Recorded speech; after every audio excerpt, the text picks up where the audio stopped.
Mayambu kurumjari sigi topik asi aina comment sum yeng bada hetare ki doubt leiba aduga aina su hana su video amadi tha khamne do karam video to kar kuire atu kido hoji nauna mo nauna dinatre atu anwa idea aina sum thengnajarak pada kari maramgi oiribano haibadu habatang thamjage comment paabda thengnari se koi lighting ki thabakti adum tawjai ngamba kachari to laidi yam kana ningjai adubu ahong badi irak lakte koi yum sida aina pam hari ahong lakte je aina pammi ba target to aina khanjari bu gi matung ina ona taina bada dum natrana ai target to yaude haibagi wari ne adu laidi ningjai aduga result ti phang dawase masi kari maram gino haibadu ne Laidi Ninglaga Karigi material world sigi oina haitare ko material world sida phangba yaba aina phangni ba machak singje loino phangadra haibadi phangni phangoi haibasi mai masa gi mapun punsigi oba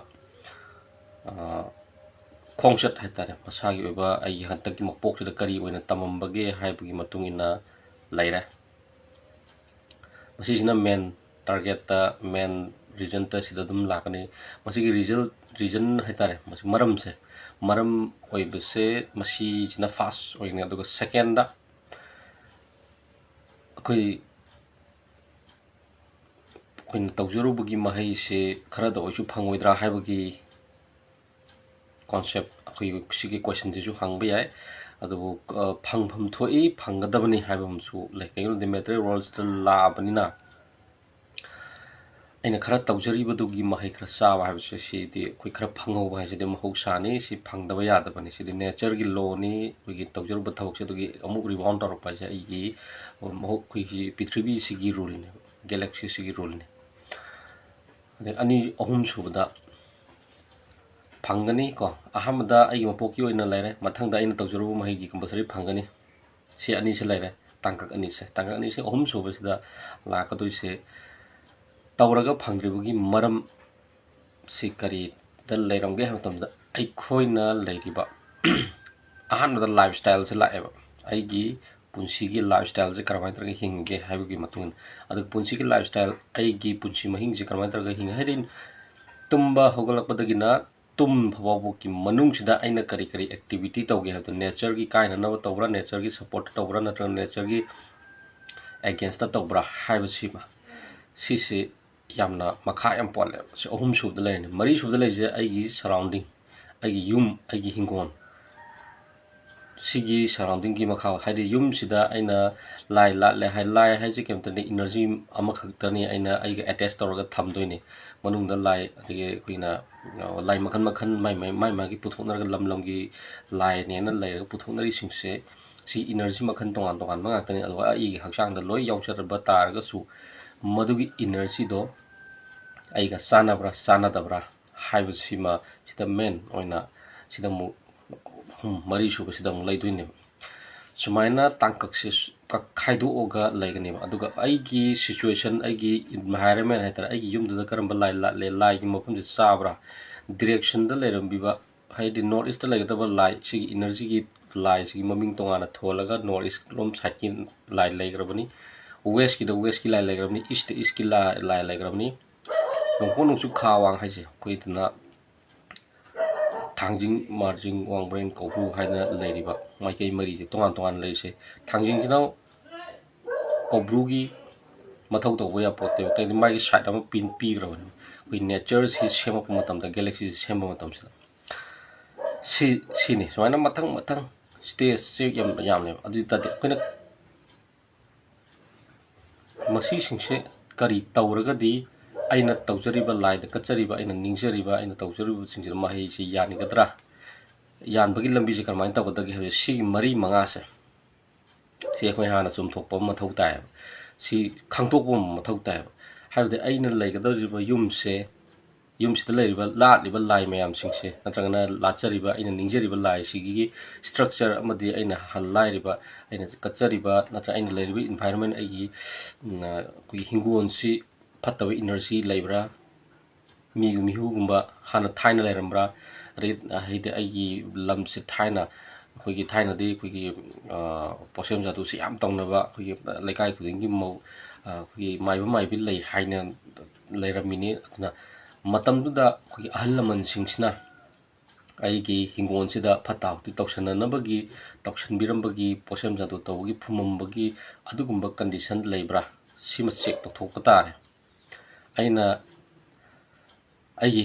sima check to thok clean oire ha kanda aigi leiriba status ha tare ko aigi aina leiriba lamdo hingondo yumdo adigi asi hingon gida kem leitra yungi dong yang tare yungi da leitoi je khoi yungi kaya lon subra la ka doini yumji ka matong oi tar kanchi da kaya khai bhana leijari bne ba ka adigi yumum sa matam da ka hum yat ka da bani awang nongpok atu da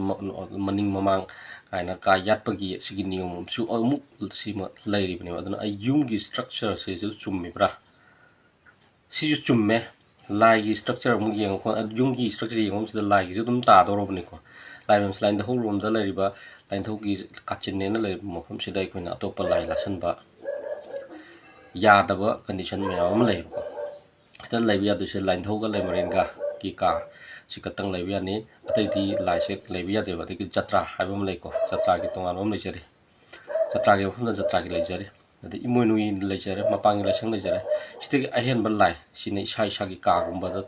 tawpe yare sigum bagi structure ji chummi bra si ju chumme yare adu ta daw yadre kana bada phangre tadi ai lifestyle jeng yeng duna ai lifestyle sana haidi koi gi astrology da lai se numit tare ni siki graha tare lai ataki graha mapan di suya dugat numit tare ni sida graha mapan je graha ani puminaba tuesday numit chi graha ani puduni saturday numit se graha ani puduni sumaina graha ani puminaba samamam numit saturday ka wednesday ka se tuesday ka se laibni no graha ani ma rahu ketuna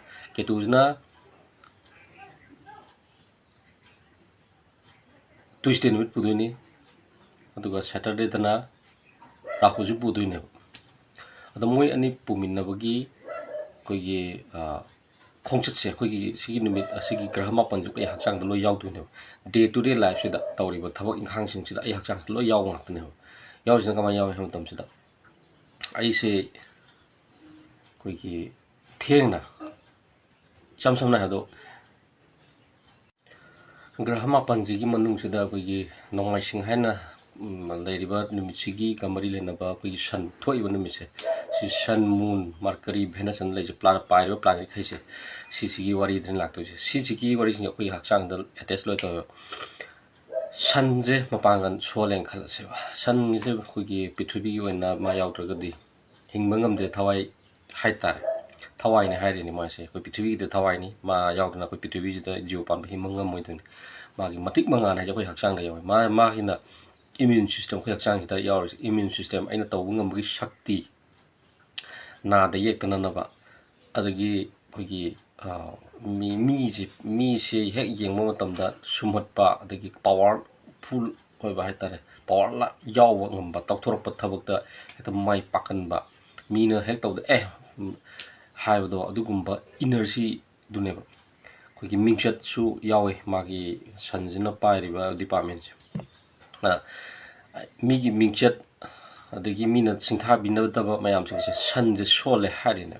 san harbi energy je ingon da khara son na yawra pole na trana condition chadna and kan trana ina day to day life sida season da bagi magi positive of mongda aina sapi da bagi ai madugi power da ingon da son thana yawdon example oina khogi tumba thengna hogat pa numit na han gitar ga di numit hana hawla mato kan tor matung sita khoi se hogat leng khala se isagi san hariba planet si ji ka mari lena energy ngon da yawre si ma pangan sondhar kane san gi ma pangan sondhar tanam dang ta kan na dang tane hari san na main power ni kogi prithvi gen adu ta de ai isagi ju main power ne yaw tu ne adana san sigi power je kan na gi dang ta balance ma lak na gi dang ta ai ngan na ho ko pataga oi ba ai gi san jina represent ro se ai gi father represent to father laitragana aigi pai pu pokpa hai lakadoi sina ai bebhar thamda ai sagai gi nate gi la ye sagai gi pai pu pokpa lai singse san ga mari laine sanje father laina father mother natran father munjina mother ne gi sanjina father ne adan father sigi ijat tawba hai tare aina namdhara thamda maje aina bebhar phajana tawra thambiba adagi man chaningba pijaba de setting ba thama gi orju chaimi gi orju lapna ba laina taragasu father gi khanbi ba hata si sumaina adagi government je aina kogi government gi law hai tare ko si je no lukna satpa sigum bagi mayam sing se adagi yum gi oigana adagi ai isa gi oina chatlagana hojiki tumba hogot pa haise tumba hogot pa jidai nubi thola kanda tumba hogot pa sina koi san mapangan sondhara ise adun san mapangan sondharak pa haida madugi energy level lo engonda down ohelina sumain tawd graha khuding ma ki mai magi quality je tongan tongan lo adu quality jing lo aina sat pra have du ne lakto se ego leibe ya da bani san te sani mapangan solan ba mapangan kan ba graha jing ji mapangan son ba kan ba have ji matung ina ne ba ai gi life si kamai taroga chatlaka da ke have se lakto se ana aina satpada ai gi khongchat sida mi usittaba haitare aina imanabusing yatiki leribu colleague atiki keno singse ichini naw singse aiga nuksinadre yanadre aina sumam pamje khalba tuitade mars na tagana buddha graha ani se mapang chol ha ka do sondhara ka do ne ai gi oina charge da ado sum kamtala kanche da mayam na men oina onari je koi venus graha jene ado venus graha je कोई लनगी Venus पैसा city कोई लनजी तो मखन जामे भेनसु लन P पैसा नुसा तकी को luxury item P moon जी जुपी सन जुदुम P brush Jupiter जुदुम P को पैसा लाकना बगी लंबी सिदा मोय ग्रह मरी सिगी फुलफिल तौदब यादे भेनस ने मून ने सन ने जुपिटर ने अदुगा yang kayang kuina पैसा जे पाइगनी पाइरो हैबदना सैटर्न होइना डिसाइड तौरकदोइने अद सैटर्न की क्वालिटीज न कोइन खांग ngamba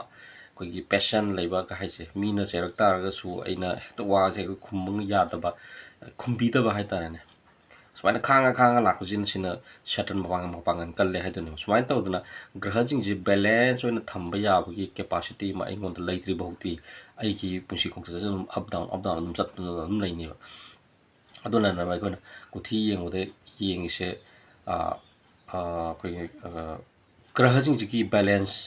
तो लाइरिब्रा imbalance kana na kare da sok palai sigi effect si kare da lai hadugi matung ina ne engonda tarak kadoi ba pusi khongchat sida ana grahajing dugi quality do aina maintain toroju thamba targa de haziki yumgi dagi kenogi dagi yumgi yum saron adai hingon adagi sigi grahagi position aigi oiba si je maintenance het togi matamda aina lai ningjabado lai ningjabdugi oiba mahize piba horkani phangba horkani sigi grahajing jigi oiba atagi yum lai kai rai aigina lairiba mafamje soiraba aina pana lai kachajano lai phana ningjano amai bi lai direct thengna rabukta lai dun nangda bor isada bor pire nang nungai jaro hairokta ne nungai ba yaro kaigino di prithvi gi lo do aina fulfill to ngam deba haide aina chattaba gi lo du gi against da aina kari makhara chatpagi aina khangdaba di ai ko adu sidi thira khang ka doina aina chali je sori je karai dino habdo ado si je chattaba ni na lai ama la aga boram piram me haidana ai hekta nungai ni ai hekta adu tawni habti sundai leite lai duna piram do section nama khak ki wari ne lai koti mayam leiri ne mai sing nungsit habi nungsit sida lai makhan mayam lai ni mai jida lai makhan mayam lai rabani lai bak sida lai makhan mayam lai rabani atia sida lai makhan koi ki pat tabu myo se mai sing nungsit lai ba atia si manga je punjal ga se me hai ne si amomom sida energy ji makhan mayam lai ba na adu energy amakak ma chet amakak na thol and idea ken lai ki ngarang swaina bor pin me ga ya pote chatna be kai lem hori ba lai myam sing dugi koi chat tabaya taba nature niti niyom do aina khara sat pa mathau ta ai noam ta ꯐꯃꯨꯡꯗ ꯇꯨꯝ ꯂꯩꯔꯒ ꯄꯩꯁꯥ ꯄꯤꯌꯣ ꯍꯥꯏꯕꯗꯨꯗꯤ ꯑꯣꯏꯔꯣꯏꯗꯕ ꯋꯥꯔꯤꯅꯤ ꯄꯩꯁꯥꯗꯨꯗꯤ ꯑꯩꯒꯤ ꯃꯄꯥꯟ ꯊꯣꯡꯗ ꯄꯩꯁꯥꯁꯤ ꯃꯄꯥꯟꯗꯒꯤ ꯂꯥꯛꯀꯗꯕꯅꯤ ꯑꯩꯅ ꯁꯥꯕ ꯌꯥꯗꯕꯅꯤꯅ ꯃꯄꯥꯟꯗ ꯆꯠꯅꯔꯤꯕ ꯅꯤꯇꯤ ꯅꯤꯌꯣꯝꯗꯨꯒꯤ ꯃꯇꯨꯡ ꯏꯟꯅ ꯑꯩꯅ ꯃꯗꯨꯗ ꯌꯥꯎꯁꯜꯂꯀꯥꯟꯗ ꯑꯩꯅ ꯈꯪꯉꯀꯥꯟꯗ ꯄꯩꯁꯥꯒꯤ ꯐ꯭ꯂꯣꯁꯦ ꯀꯃꯥꯏꯅ ꯇꯧꯔꯒ ꯆꯠꯂꯤ ꯗꯥꯎꯁꯦ ꯀꯃꯥꯏꯅ ꯌꯥꯏ ꯍꯥꯏꯕꯗꯨꯒꯤ ꯀꯥꯡꯂꯣꯟꯗꯣ ꯑꯩ ꯏꯁꯥꯅ ꯐꯣꯔꯃꯨꯂꯥ ꯄꯥꯜꯂꯀꯥꯟꯗ ꯆꯠꯂꯀꯥꯟꯗ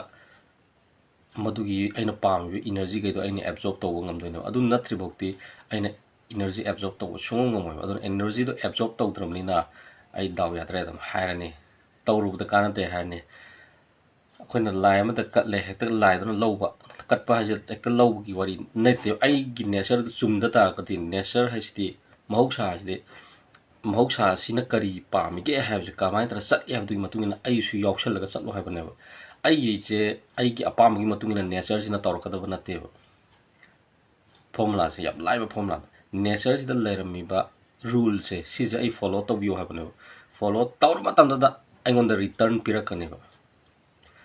ꯄꯣꯖꯤꯇꯤቭ ꯑꯣꯏꯅ ꯇꯧꯔꯦ ꯄꯣꯖꯤꯇꯤቭ ꯑꯣꯏꯅ ꯄꯤꯔꯛꯀꯅꯤ ꯅꯦꯒꯦꯇꯤቭ ꯑꯣꯏꯅ ꯇꯧꯔꯦ ꯅꯦꯒꯦꯇꯤቭ ꯑꯣꯏꯅ ꯄꯤꯔꯛꯀꯅꯤ ꯑꯗꯣ ꯄꯣꯖꯤꯇꯤቭ ꯅꯦꯒꯦꯇꯤቭ ꯍꯥꯏꯁꯦ ꯍꯧꯖꯤꯛꯀꯤ ꯌꯨꯝꯂꯩ ꯀꯩꯔꯩ ꯑꯩꯒꯤ ꯒ꯭ꯔꯍꯒꯤ ꯑꯩꯒꯤ ꯄꯣꯛꯂꯛꯄꯒꯤ ꯃꯇꯝꯗ ꯂꯩꯔꯤꯕ ꯒ꯭ꯔꯍꯒꯤ ꯕꯦꯂꯦꯟꯁ ꯑꯗꯨꯃꯅꯦ ꯑꯗꯨꯒ ꯑꯇꯩꯁꯤꯗꯤ ꯑꯩꯒꯤ ꯑꯦꯛꯇꯤꯚꯤꯇꯤꯅꯦꯕ ꯑꯩꯈꯣꯏ ꯂꯥꯏ ꯑꯃꯗ ꯈꯣꯏꯔꯝꯃꯤꯕ ꯁꯤꯗꯤ ꯑꯩꯈꯣꯏꯒꯤ ꯑꯦꯛꯇꯤꯚꯤꯇꯤ ꯑꯩꯒꯤ ꯀꯔꯃ ꯍꯥꯏꯇꯥꯔꯦ